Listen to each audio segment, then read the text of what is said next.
गेल्या 2 वर्षात भारतीय शेअर बाजारात सतत हेलकावे आहेत. त्यामुळे गेल्या वर्षी शेअर बाजारातून समाधानकारक परतावा मिळाला नाही.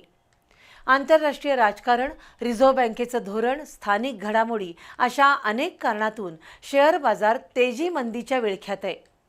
आज दिवसभरात सेन्सेक्स 1236 अंकांनी कोसळला आणि 82,498 वर बंद झाला, तर निफ्टी 365 अंकांनी खाली येऊन 25,454 वर स्थिरावला. अशा वेळी गुंतवणूकदारांना संयम राखण्यावाचून पर्याय नाहीये. गेले 2 वर्षात सेन्सेक्स 78,000 ते 85,000च्या दरम्यान वर खाली होतो. गेल्या वर्षभरात भारतीय शेअर बाजारातून फार मोठा परतावा मिळाला नाही. मात्र शेअर बाजार आज ना उद्या वधारणार या आशेवर गुंतवणूक वाढत आहे. गेल्या 1.5-2 वर्षात शेअर बाजारात तेजी मंदीची आवर्तनं सुरू आहेत. बाजार पडला की घाबरून न जाता अभ्यासूपणे योग्य कंपन्यांचे शेअर्स घ्यावेत असं तज्ज्ञ सांगतात. तर बाजार वाढला म्हणून गडबडीनं विक्रीला प्राधान्य देणंही योग्य नाही. चांगला परतावा हवा असेल तर दीर्घकालीन गुंतवणूक उपयोगी ठरते.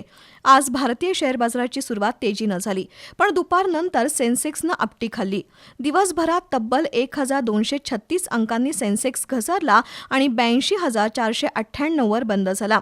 दुसरीकडे निफ्टीमध्ये देखील 365 अंकांची घसरण होऊन 25,454 वर स्थिरावला. अमेरिकेच्या फेडरल रिझर्व्हकडून व्याजदर कपातीबाबत अनिश्चितता, जागतिक राजकीय तणाव, कच्च्या तेलाच्या किमतीत वाढ आणि गुंतवणूकदारांकडून नफा वसुली यामुळे आज शेअर बाजार गडगडला. Automobile, banking, finance, realty, FMCG आणि मीडिया क्षेत्रात शेअर विक्री झाली, तर फार्मास्युटिकल आणि हेल्थकेअर कंपन्यांच्या शेअर्समध्ये थोडीफार खरेदी झाली.